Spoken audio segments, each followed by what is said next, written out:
Crypto मैंने bye कर दी बिना P2P किए। ये है 100% लीगल सिस्टम क्रिप्टो को बिना P2P बिना अकाउंट फ्रीज किए बाय सेल करने का। फॉरेक्स ट्रेड करने का सॉल्यूशन लेके आ गया हूं जो 100% लीगल है। तो आज भी एक यूजर का कमेंट आया हुआ है, XM में पैसा डिपॉजिट किया था, अकाउंट फ्रीज हो गया। 92 करोड़ रुपीस अकाउंट में फ्रीज हो गए।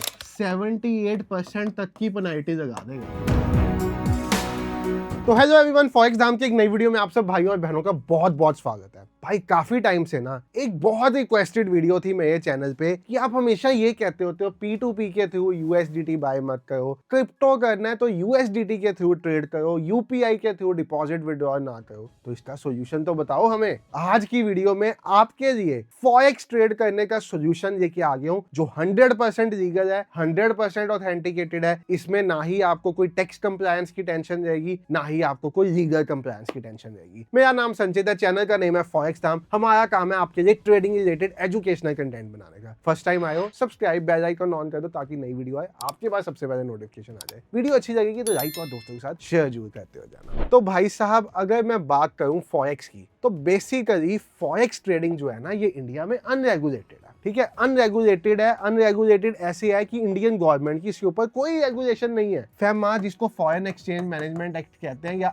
RBI जो हमारा रिजर्व बैंक ऑफ इंडिया है, ये कहता है कि अगर आप फॉरेक्स लेने के लिए इंडिया से बाहर विदेश में पैसा भेजोगे किसी को, तो भाई आप FEMA की वॉयलेशन कर रहे हो और आप पे ED भी एक्शन ले सकता है, आपका अकाउंट भी फ्रीज हो सकता है। एक तरह से अगर आप फॉरेक्स ट्रेडिंग के लिए कोई पैसा बाहर भेजते हो या कोई प्रॉफिट्स आपके पास आते हैं तो वो गलत है। इंडियन मार्केट अफेक्टेड है भाई। सेबी रोज नया चेंज कर देता है, परसों लॉट साइज चेंज कर दिए। यूजर्स की तो बत्ती घूमी हुई है इंडियन मार्केट में। क्रिप्टो है, क्रिप्टो पे 30% टैक्स है, 1% TDS है। तो हर कोई आना चाहता है फॉरेक्स की तरफ, और साथ ही साथ कुछ लोगों के माइंड में होता है ना, भाई मैं जो ट्रेडिंग करूँ उस इनकम पे टैक्स ना देना पड़े, वो भी फॉरेक्स की तरफ आना चाहता है। और इसमें आने के चक्कर में वो एक गलती कर बैठता है। मैं वीडियोस देखता हूँ, इन्फ्लुएंसर्स बताते हैं USDT बाय कर दो 89 रुपीज में, USDT बाय कर दो 90 रुपीज में। सब फंसा रहे हैं। कैसे, आपको समझाता हूँ। अब जितने फॉरेक्स ब्रोकर्स हैं, चाहे वो एक्सनेस है जिसने इंडिया में रजिस्ट्रेशन भी बंद कर रखी है जुलाई से, चाहे वो वेंटेज है, चाहे वो XM है, चाहे वो GTC FX है, चाहे डू प्राइम है, इन सब ने ना ट्रेडर्स के को बेवकूफ बनाने के लिए कह दो या कन्वीनियंस के लिए कह दो। अब मैं एक नए बंदे को जिसने फॉरेक्स ट्रेड करना, उसको कहूँ कि भाई तुम पहले क्रिप्टो खरीदो, फिर मेरे पास क्रिप्टो भेजो, बाद में क्रिप्टो विड्रॉ करो, वो तो कहेगा मुझे करनी नहीं फॉरेक्स। इसलिए इन सब ने क्या किया हुआ है, इन्होंने इंडिया में हायर की हुई है अपनी P2P एजेंसीज, PSPs कहते हैं उसको, पेमेंट सर्विस प्रोवाइडर्स। आप देखते हो ना, एक्सनेस पे जाते हो, आपको UPI भी दिखता है, बैंक डिपॉजिट भी दिखता है और कार्ड डिपॉजिट भी दिखता है। आपने कभी सोचा नहीं ये कैसे पॉसिबल है? एक्सनेस का तो इंडिया में ऑफिस ही नहीं है, वेंटेज का तो इंडिया में ऑफिस ही नहीं है, बट कैसे दे रहे हैं ये पेमेंट्स? इन्होंने क्या किया हुआ था अभी तक, इन्होंने अपने पेमेंट सर्विस प्रोवाइडर्स बनाए हुए थे इंडिया में। आपने शायद इंस्टाग्राम पे या कहीं पे रील्स देखी होगी, कॉर्पोरेट अकाउंट्स। बेसिकली अभी रिसेंटली बहुत बड़े स्कैम्स एक्सपोज हुए हैं कि कॉर्पोरेट अकाउंट 100 करोड़ के हायर करके उनमें बेटिंग का पैसा जा रहा था। ऐसे ही इन कंपनीज ने भी अकाउंट्स हायर किए हुए हैं, कॉर्पोरेट अकाउंट कह दो और कुछ ठेले वालों के अकाउंट। एक चीज नोट करना, आपको पता चल जाएगा मैं कितना सच कह रहा हूं। जब भी आप इनके प्लेटफॉर्म पे UPI के थ्रू पेमेंट करने जाओगे या आप इनके प्लेटफॉर्म पे बैंक से पेमेंट करने जाओगे, तो हर बार ना किसी नए नाम पे पेमेंट रिसीव करेंगे।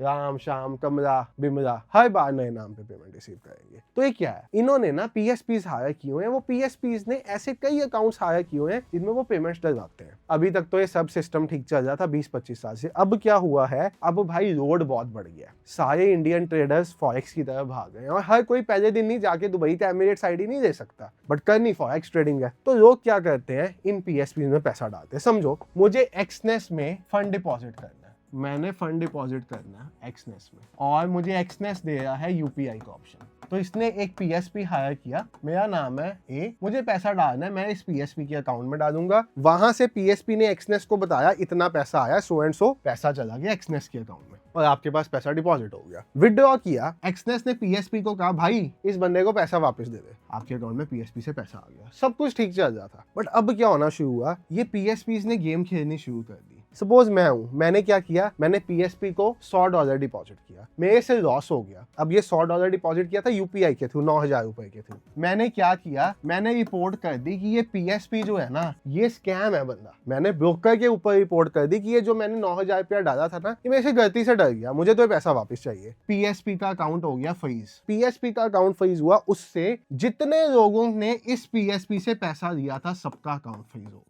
मैं यहाँ पे स्क्रीनशॉट भी दिखाता हूँ। आज भी एक यूजर का कमेंट आया हुआ है, एक्सएम में पैसा डिपॉजिट किया था, अकाउंट फ्रीज हो गया। क्यों होता है? इसीलिए होता है। आज आपको ये समझ आ गई होगी कि क्यों जब भी आप यूपीआई के थ्रू किसी फॉरेक्स ब्रोकर में डिपॉजिट करते हो आपका अकाउंट फ्रीज हो जाता है, चाहे विड्रॉ लेते हो। ये है उसका एक जेन्युइन रीजन, और ये कोई नहीं बताता, सब इन्फ्लुएंसर्स बेवकूफ बनाया। क्यों? क्योंकि वो आपको फॉरेक्स की तरफ कैसे लेके जाएंगे अगर भाई आपको पहले दिन कह दें कि आपको क्रिप्टो देना पड़ेगा फॉरेक्स में ट्रेड करने के लिए। अब ये तो सारी कहानी हो गई, आपको समझ में आ गया आपका अकाउंट क्यों फ्रीज होता है। हो सकता है आप 3-4 साल से कर रहे हो यूपीआई के थ्रू, आज तक ना हुआ हो, बट बता रहा हूं एक ना एक दिन फ्रीज होगा। रिसेंटली तो इंडिया में ये भी केस आपने सुना होगा, 250 रुपए के पीछे 92 करोड़ रुपीस अकाउंट में फ्रीज हो गए, और ये रियल केस है, जाके गूगल पे सर्च कर देना। तो भाई आपके अकाउंट में 5,000 10,000 की ट्रांजेक्शन आई और आपका अकाउंट में 5, 10, 15, 20 लाख रुपया फ्रीज हो गया, जिसको छुड़वाने के लिए बाद में सुप्रीम कोर्ट तक जाना पड़ा, एडवोकेट्स हायर करने पड़े। क्या जरूरत है ऐसे काम करने की? अब आता करें क्या? मैं आपको आज की वीडियो में फॉरेक्स को सही तरह से ट्रेड करने का तरीका बताता हूं, जहां पे हम टैक्स भी देंगे, हम सब कुछ जेन्युइनली करेंगे। पर पॉइंट आता है कि ऐसा कोई तरीका एग्जिस्ट भी करता है? बिल्कुल करता है। देखो, क्रिप्टो जो है ना, ये इंडिया में लीगल है। अगर आप क्रिप्टो बाय करते हो या क्रिप्टो सेल करते हो तो it is 100% legal in India. हाँ, एक प्रॉब्लम है, सेलिंग के टाइम पे 30% टैक्स देना पड़ता है और 1% टीडीएस करता है अगर आप ये काम स्पॉट में कर रहे हो। स्पॉट अगर फ्यूचर्स में कर रहे हो तो ये भी नहीं होता। अब भाई यहाँ पे मुझे क्रिप्टो स्पॉट ही चाहिए होगा, पहली चीज तो ये क्लैरिफाई कर दूंगा आपको, क्रिप्टो स्पॉट चाहिए होगा। इसका आपको टैक्स से झमेले से बचने वाली चीज भी बताऊंगा, बट अभी प्रॉपर लीगल 100% लीगल चीज समझो। मैंने यहाँ पे किसी भी FIU एक्सचेंज को अप्रोच किया जो मुझे यूएसडीटी दे दे। अब FIU रजिस्टर्ड एक्सचेंजेस कौन है? डेल्टा है, कॉइन DCX है, कई हैं, बट इनमें से कॉइन DCX बहुत बढ़िया एक्सचेंज है जहाँ पे आपको मिल जाते हैं। तो मैंने कॉइन DCX पास किया, मैंने कॉइन DCX को कहा भाई मुझे क्रिप्टो बाय करने हैं। ठीक है, यहाँ पे आप कॉइन्स में जाओगे ना कॉइन DCX में, तो आपको एक पेयर दिखेगा USDT INR, इसका रेट चल रहा है 90.72। मैंने सपोज मुझे 100 USDT चाहिए, मैंने यहाँ पे किया, मैंने क्वांटिटी 100 USDT डाली, मैंने बाय कर दिया। ठीक है, बाय करने के बाद ये मेरे पोर्टफोलियो में आ गया, ये फोन में शो होगा। ये आप डिटेल कहोगे तो मैं आपको करके कभी दिखा दूंगा, बट आज की वीडियो में मैं आपको ऊपर से मेथड समझा रहा हूँ। आप जाके खुद भी कॉइन DCX ने पूरा जर्नल डाला हुआ, खुद स्टडी कर सकते हो। तो सबसे पहले मैंने क्या किया, मुझे चाहिए क्रिप्टो, मैं FIU एक्सचेंज के पास गया जो है कॉइन DCX, या कोई भी FIU रजिस्टर्ड एक्सचेंज जो आपको पसंद है, जो ये USDT आपको दे दे। USDT क्या एक स्टेबल कॉइन है, जैसे डॉलर है ना, डॉलर से ज्यादा रेट होता है इसका हर टाइम। मार्केट में इसका रेट 95, 96, 97 रुपीज के अराउंड चल रहा है इस टाइम। मैंने कॉइन DCX को जाके कहा मुझे क्रिप्टो चाहिए, मेरा नाम है मिस्टर ए, मैंने कॉइन DCX से 100 USDT देने हैं, तो मैंने कॉइन DCX को INR में पेमेंट कर दी। अब क्या मैंने P2P किया यहाँ पे? बिल्कुल भी नहीं, क्रिप्टो मैंने बाय कर दी बिना P2P किए, और ट्रांजैक्शन की कॉइन DCX के अकाउंट के साथ जो FIU रजिस्टर्ड है, मतलब इंडिया की फाइनेंशियल इंटेलिजेंस यूनिट का पार्ट है, तो मुझे कोई टेंशन नहीं है। अब बाइंग के टाइम मैंने बाय किया, अब ये मेरे कॉइन DCX के वॉलेट में आ गया, या जो भी आप यूज करोगे FIU उसके वॉलेट में आ गया, और इस पैसे को मैंने ट्रांसफर कर दिया एक्सनेस में, वेंटेज में, जिसके भी वॉलेट में करना है उनका वॉलेट एड्रेस मिलेगा आपको। डिपॉजिट का नेटवर्क चेक करना है मुझे, अगर मैं TRC20 यूज कर रहा हूँ तो TRC20 पे ही करना है, मैं ERC20 कर रहा हूँ उस पे करना है, BEP20 कर रहा हूँ उस पे करना है, मतलब मुझे सही नेटवर्क पे उनको डिपॉजिट करना है। यहाँ तक तो कहानी आ गई। अब मैंने सपोज प्रॉफिट कर दिया, ठीक है, डिपॉजिट तो सर आपने समझा दिया, विड्रॉल कैसे करेंगे? ठीक है, आज मेरे अकाउंट में 150 USDT हो गए, $150 हो गए, मेरा $50 का प्रॉफिट हुआ, मुझे विड्रॉ करना है। भाई घर पे पार्टी भी तो देनी है, पैसा बनाया मैंने फॉरेक्स से, मैंने $50 विड्रॉ करना है। मैं क्या करूंगा, एक्सनेस के क्रिप्टो वॉलेट में जाऊंगा और वहां पे, या वेंटेज के या XM के, जिस पे भी यूज करते हो, कॉइन DCX के वॉलेट में इस क्रिप्टो को ट्रांसफर कर दूंगा, वॉलेट एड्रेस मिलेगा। ये सारा लाइव प्रोसीजर देखना है तो बताना, वीडियो लाइक करना, शेयर करना, कमेंट में बताना, भाई के कमेंट करना, मैं लाइव करके दिखाऊंगा सारा। एक्सनेस में डालना, विड्रॉ करना, वेंटेज में डालना, विड्रॉ, सारा लाइव करके दिखाऊंगा कि आप गलत नेटवर्क ना चूज कर दो सब कुछ। मैंने कॉइन DCX में डाला, जैसे मैंने USDT कॉइन DCX पे बाय किया था, वैसे ही मैं जाके ट्रेड में जाके कॉइन में जाके स्पॉट में USDT बेच दूंगा, और बेच के कॉइन DCX से INR में पैसा दे दूंगा। अब यहाँ पे मुझे USDT बाय सेल करने के लिए P2P करना ही नहीं पड़ा। क्यों? क्योंकि मैंने एक FIU रजिस्टर्ड एक्सचेंज के साथ काम किया। बट एक दिक्कत तो है यहाँ पे, 100% लीगल तो कर लिया हमने, बट यहाँ पे एक दिक्कत आएगी आपको, वो आपको बताता हूँ। आपको यहाँ पे देना पड़ेगा 30% का टैक्स और 1% का TDS। आपने ये ट्रांजेक्शन को अपने इनकम टैक्स रिटर्न में रिपोर्ट किया ही नहीं है। पहले तो ये पूरी की पूरी एक्टिविटी आपकी वीडीए में आ जाएगी। वीडीए यानी कि वर्चुअल डिजिटल एसेट्स। ये इनकम टैक्स रिटर्न का एक एआईएस पार्ट होता है, एनुअल इन्फॉर्मेशन स्टेटमेंट। आपकी जन्म कुंडली होती है जिसमें बैंक में क्या एफडी कराई सब कुछ आ जाता है, गाड़ी, टीसीएस, ये सब कुछ एआईएस में आ जाता है। एआईएस में आ जाएगा। अगर तो आपने अपने एआईएस में जाके इस अमाउंट पे बता दिया कि भाई मैंने तो $150 बनाया था, $100 मेरा डिपॉजिट था, $50 पे मैं आपको 30% का टैक्स दे देता हूँ, तो ठीक है भाई। डिपार्टमेंट कहेगा आपने ये ट्रांजैक्शन रिपोर्ट करके हमें टैक्स दे दिया, बात खत्म। अगर आपने इस पे टैक्स नहीं दिया तो डिपार्टमेंट क्या करेगा, पूरे $150 पे 78% तक की पेनल्टी लगा देगा और यहाँ पे गेम हो जाएगी खराब। बट इस केस में एक और इशू है, अगर आपका लॉस होता है, सपोज एक बार मैंने $100 डाला, 150 बना दिया, एक बार मैंने $100 डाला, 40 रह गया, प्रॉफिट किया $50, लॉस किया $60, तो क्या ये दोनों सेट ऑफ होंगे? नेट नेट तो मैं $10 के लॉस में हूँ, बट मुझे टैक्स तब भी $50 के प्रॉफिट पे देना पड़ेगा। ये इंडिया के क्रिप्टो टैक्स सिस्टम का लूप होल है। लूप होल नहीं कहूंगा, मतलब डिसएडवांटेज है। बहुत गंदा सिस्टम है एज ऑफ नाउ। ये फ्यूचर में हो सकता है इसको इंप्रूव करें। इस बजट में तो नहीं हुआ, मतलब 1 अप्रैल वाले में तो ऐसे ही आएगा, जो नेक्स्ट फाइनेंशियल ईयर स्टार्ट होने वाला ऐसे ही आएगा। नेक्स्ट में देखिए शायद इंप्रूव करें, यहाँ कोई ऐसा लॉ लेके आए कि ड्यूरिंग द ईयर भी इंप्रूव हो जाए। मेरी गुजारिश है कि भाई देखो, इंडिया क्रिप्टो की अडॉप्शन पे टॉप 3 कंट्रीज में आता है, तो क्यों अपने क्रिप्टो को इतना एजेड रखना कि भाई हर बंदा करने से डरे। कहो इस पे 10% टैक्स हर कोई रिपोर्ट करे, ठीक है ना। ये है 100% लीगल सिस्टम क्रिप्टो को बिना P2P, बिना अकाउंट फ्रीज किए बाय सेल करने का।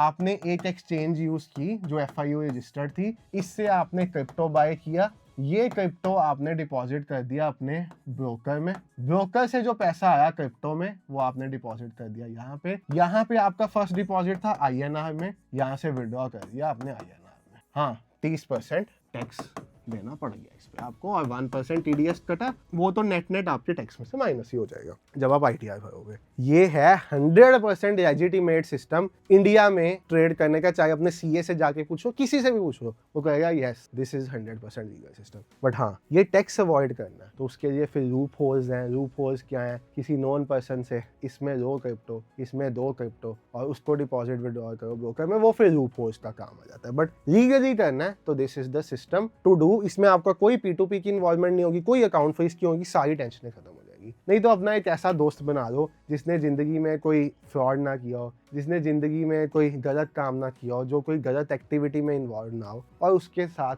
ये सारा सिस्टम कर दो, तो फिर आप इसको कंसल्टेंसी इनकम में डाल के भी कर सकते हो। उसके ऊपर भी डिटेल्ड वीडियो कभी चाहिए बता देना। लूप होल वाली वीडियो है, गलत है बट कहोगे तो बना दूंगा। इंडिया का टैक्स लूप होल है, शायद इंडियन अथॉरिटीज भी सुन के उसमें कुछ बेटरमेंट कर ले, वो भी आपको बना के दे दूंगा। Thank you so much for watching the video. ये पूरी वीडियो चाहते हो मैं आपको लाइव करके दिखाऊंगा। अभी क्या मैंने आपको थ्योरेटिकल पार्ट बनाया, 10-12 मिनट से ऊपर वीडियो यूट्यूब पर डालने का फायदा नहीं है, लोग पूरी नहीं देखते। अगर आप चाहोगे लाइव करके दिखाऊं, CoinDCX पे बाय करूं, पहले INR डालूं CoinDCX पे, बाय करूं, उसको क्रिप्टो में डालूं, उसको ब्रोकर में डालूं, फिर करूं, सारा लाइव देखना है, बता देना कमेंट में, लाइक शेयर कर देना। नेक्स्ट वीडियो इसके ऊपर ले आएंगे। Have a great day, good night. और हाँ, शायद ये मेथड आज तक किसी ने नहीं बताया होगा, क्योंकि हर कोई क्या चाहता है कि लोग गूगल पे के थ्रू डिपॉजिट करें, बाद में अकाउंट फ्रीज हो जाए, तो लोग बेचारे भटकते हैं। अब किसी ने 5,000 से फॉरेक्स स्टार्ट करना था, उसका बेचारे का 5-10 लाख रुपया ब्लॉक हो गया। भाई थोड़ा सा रहम खाओ। मैं कोई भी इन्फ्लुएंसर में वीडियो देखा, थोड़ा सा रहम खाओ। ये उल्टे सीधे मेथड्स लोगों को बताना बंद करो कि UPI के थ्रू फॉरेक्स में डिपॉजिट विड्रॉल हो जाता, कभी नहीं होता। 5,000 का भी नहीं करना। Thank you so much for watching the video. Bye everyone, take care, have a great day,